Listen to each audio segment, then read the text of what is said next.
Hey everybody, Invisiblekatana here doing my spoiler discussion for Star Wars The Last Jedi. If you don't want any spoilers, I did do a spoiler-free review. You can check the link in the description for that. That is your official spoiler warning because we are going straight into like the craziest moments of this movie. First off, got to talk about Princess Leia, or General Organa if you prefer.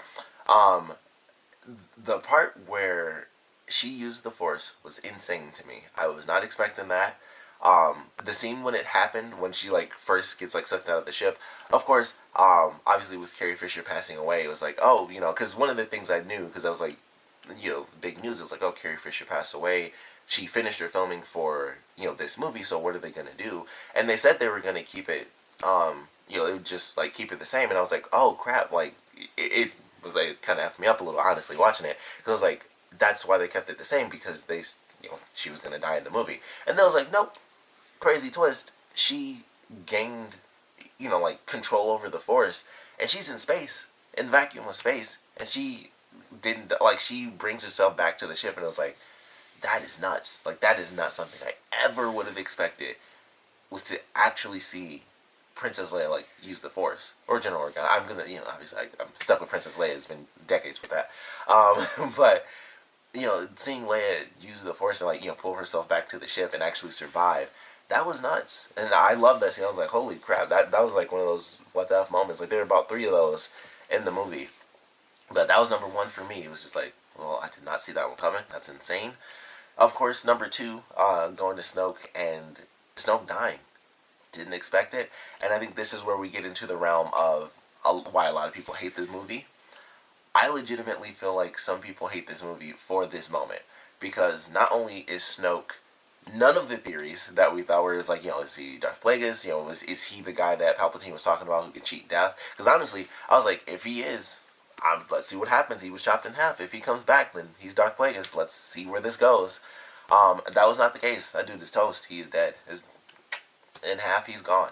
So I think that was a disappointment for people, where it was like, he's the big bad. They kind of, for me, it was really interesting watching it, because it was like, okay, I like him as a character. Admittedly, I really enjoyed him as the villain because he was insanely powerful, and the way he was manipulating people, it was actually fun to watch him throughout this movie. It was like, it kind of sucks, because it's like, oh, it kind of sucks to see him as the big bad villain, and he's gone.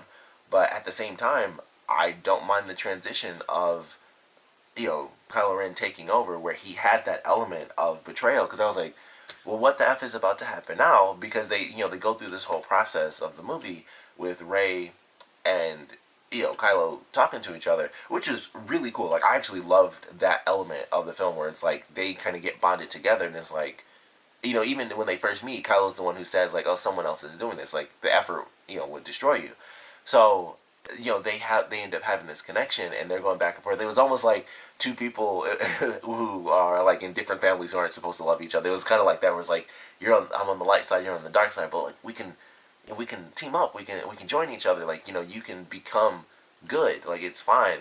And so Rey is like learning the stories, like some of the darker elements of Luke when he was like in this crazy brief moment. And this was definitely one of the things people hated, was like the fact that even for a moment Luke had like this fear to like kill his nephew. And they even say, I personally enjoyed it. I was like, I like that, because some people were like, Luke would never ever do that. And I was like, Luke went to the dark side in the comic books. Like, that's one of the main story elements of his character in the extended universe, is that he went dark for a minute. And it was like, all right, I need to calm that down. He had to like fight his like his niece and nephew and stuff to kind of deal with that situation. So it totally fit for me. It was like, okay, that's some of the darker elements of his character from the comics they sort of brought in, and that was one of those things where this was for a brief moment.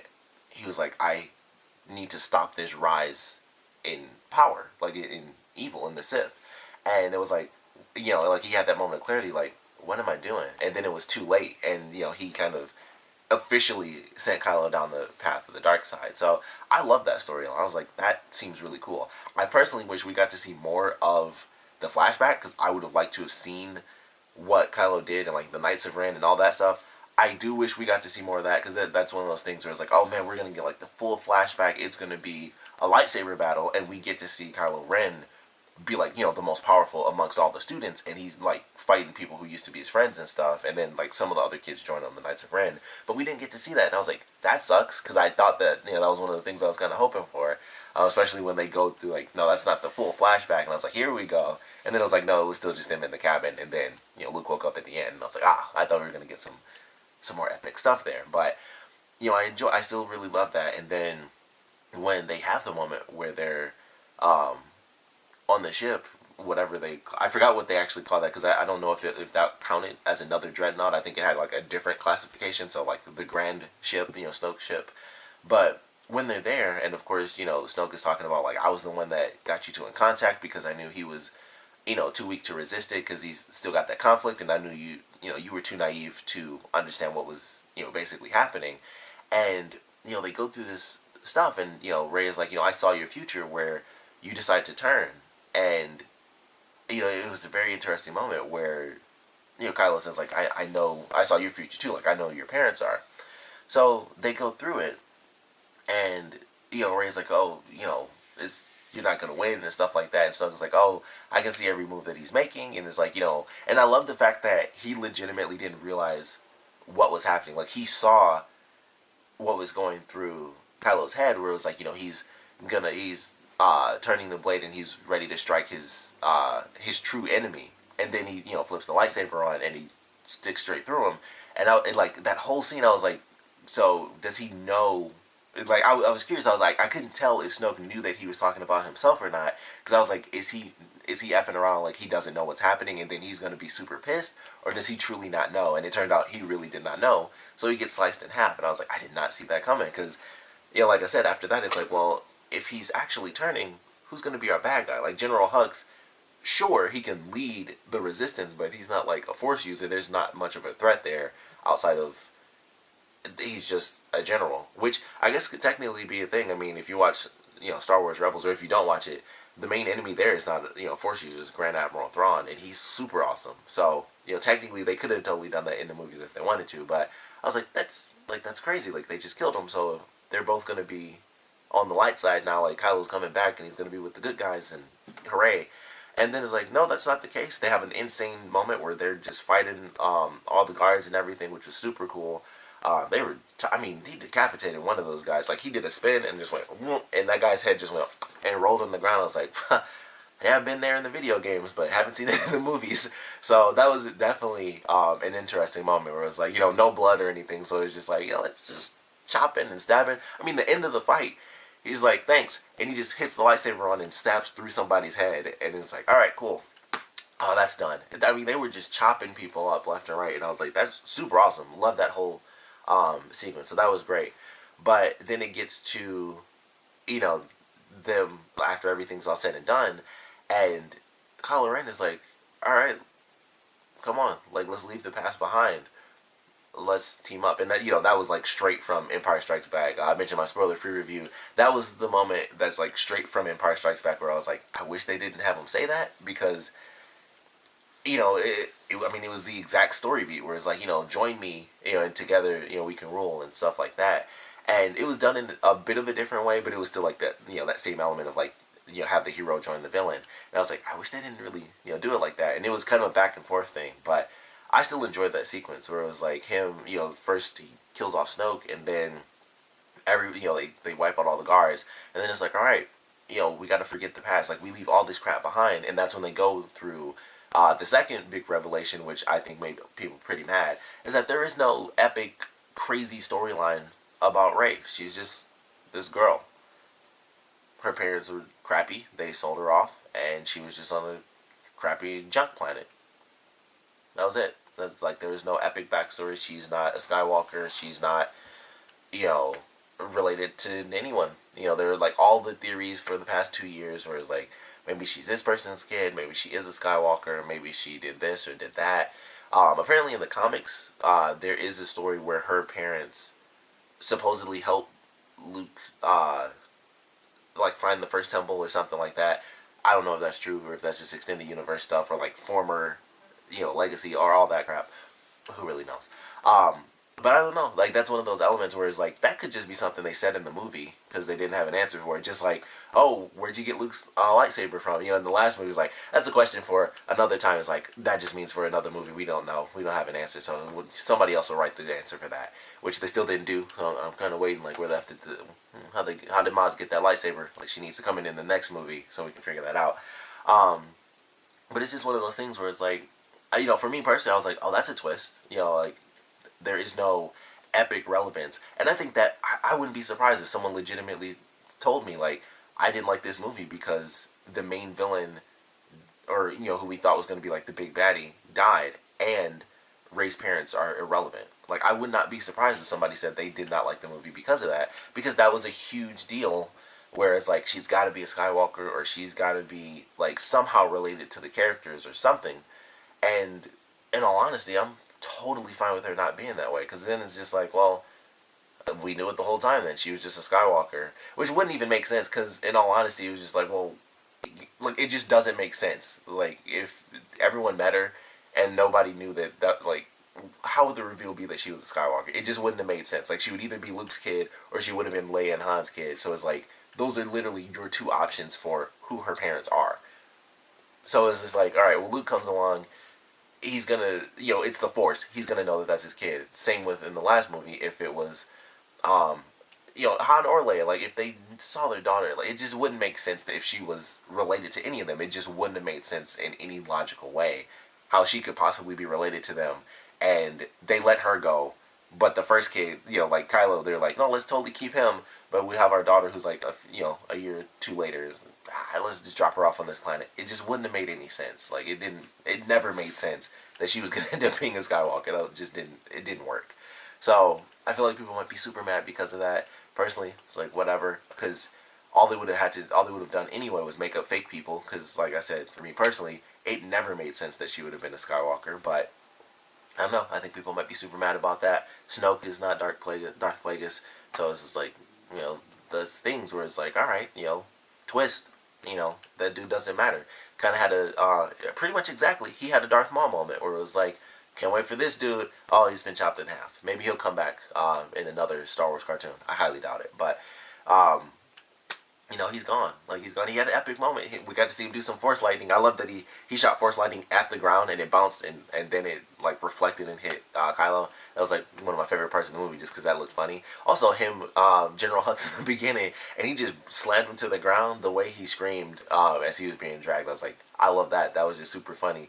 And he, like, slides him across the ground.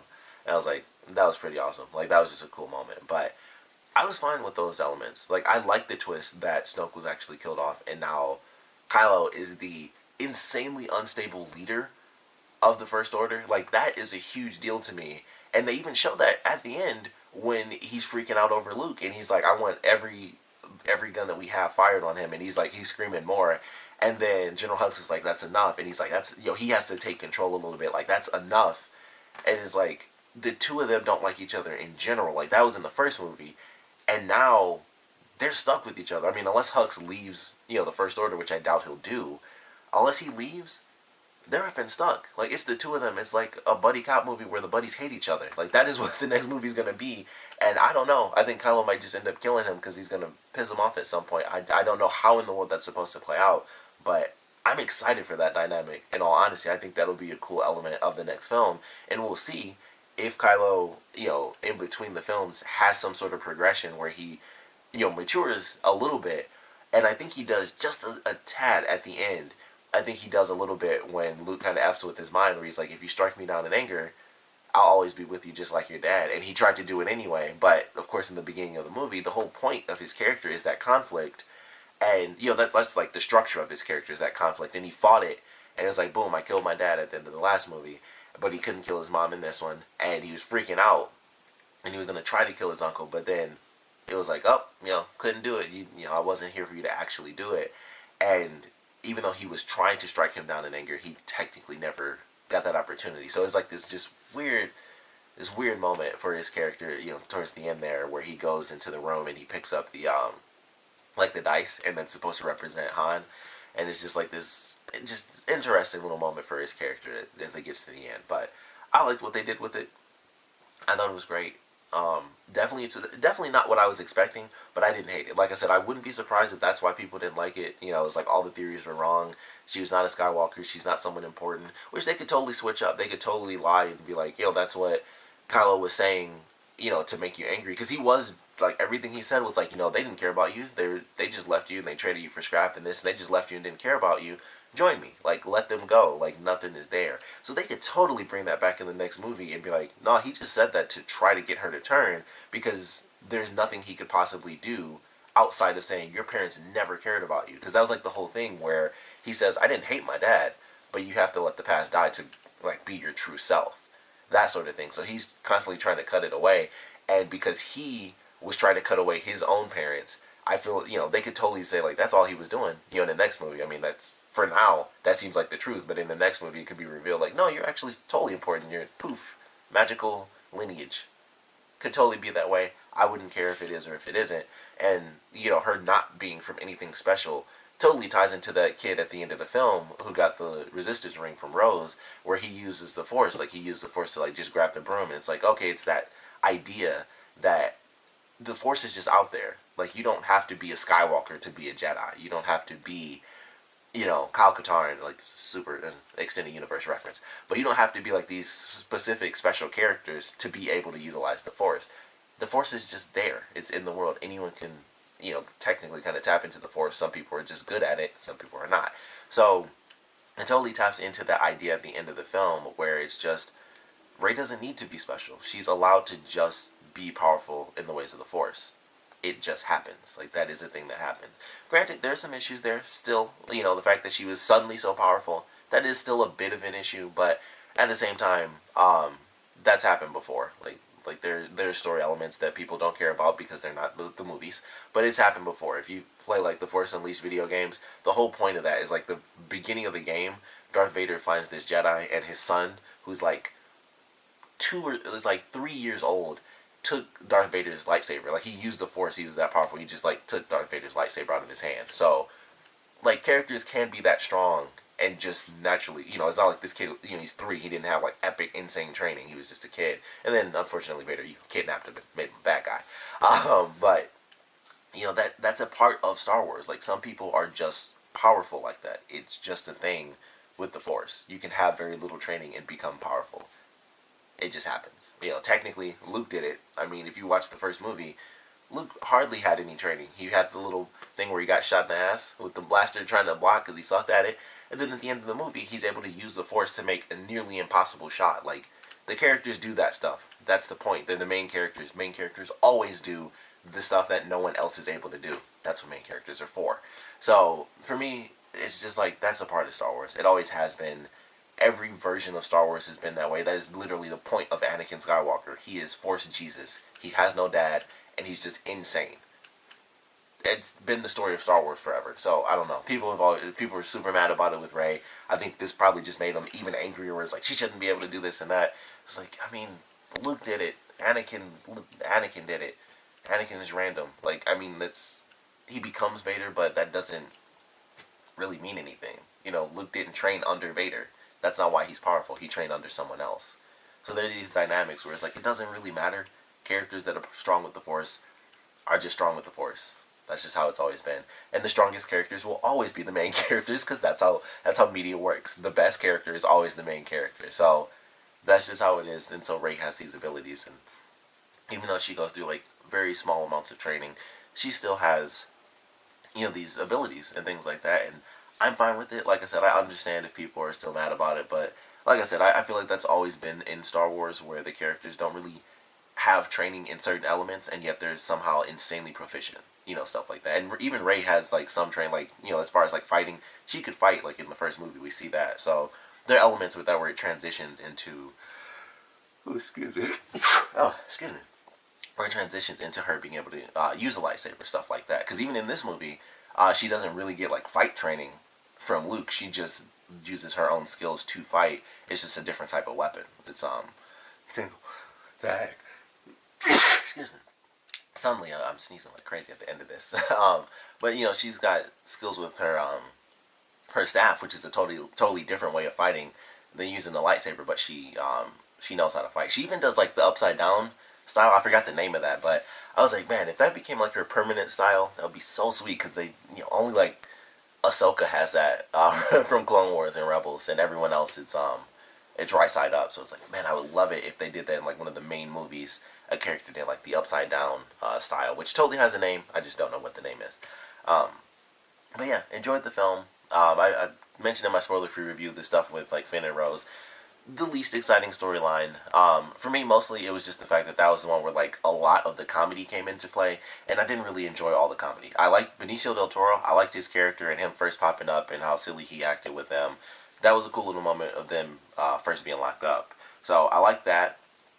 The sort of dramatic elements of them like helping the kids and stuff like that, or Rose in general talking about like, I hate this place because it looks so great, but it gets great because they do crappy stuff like this. And then even Finn learns the lesson when they steal the ship. It's like, oh well, let's see who this bad guy was. Oh, he sold weapons to the bad guys and to the good guys. And I love that part of the story where Finn has to realize everyone kind of sucks when it comes to war. Like, war is just, I need this to win from my side.